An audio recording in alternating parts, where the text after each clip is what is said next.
c'est pour les nuls, Bonjour à tous. Une vidéo en cachant toujours une autre. En voici une nouvelle, réservée pour les nuls. Vous avez sûrement vu comme moi qu'après un stage de prévente du token AlgoSwan, il s'est produit une proposition appelée buyback de la part d'AlgoSwan pour nous permettre de revendre une partie des actions des tokens que nous venions d'acheter. Alors, je me suis posé la question, pourquoi, à quoi ça sert, et quel est l'intérêt tant pour l'entreprise que pour nous, investisseurs. Si j'en crois certaines lectures sur Internet, a priori, le rachat d'actions connu sous ce terme buyback, c'est une pratique financière d'une entreprise qui rachète ses propres actions sur le marché. Alors, cette opération a pour but ou pour objectif de réduire le nombre total des parts disponibles et ainsi la valeur de ces parts restantes augmente. Mais une question me taraude. Nous sommes dans une prévente.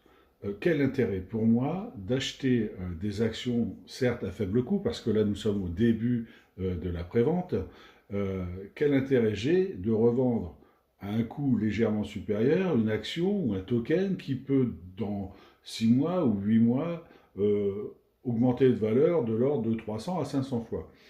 Alors j'ai posé la question à ChatGPT.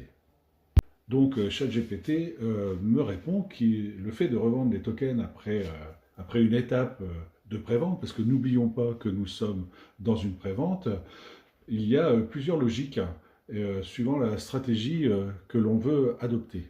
Une des logiques est de sécuriser ses gains progressivement, c'est-à-dire qu'à chaque étape de prévente, le prix du token augmente, ça on l'a vu.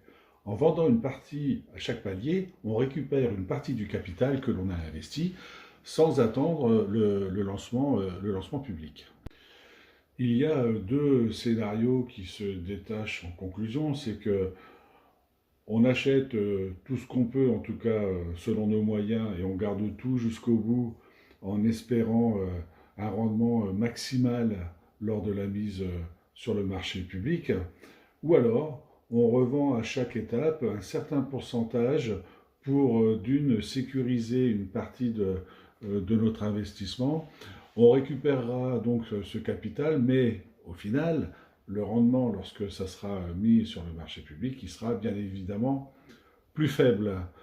Alors ChatGPT me dit que la meilleure approche est souvent de revendre une partie entre 30 et 50% au fil des étapes. Ainsi, on sécurise son capital et on a un bénéfice. On garde le reste jusqu'au bout en espérant, malgré tout, le jackpot. Donc, eh bien, pas de baguette magique, comme dans tout investissement, il y a ce que l'on peut investir et le feeling que l'on peut avoir par rapport à cet investissement.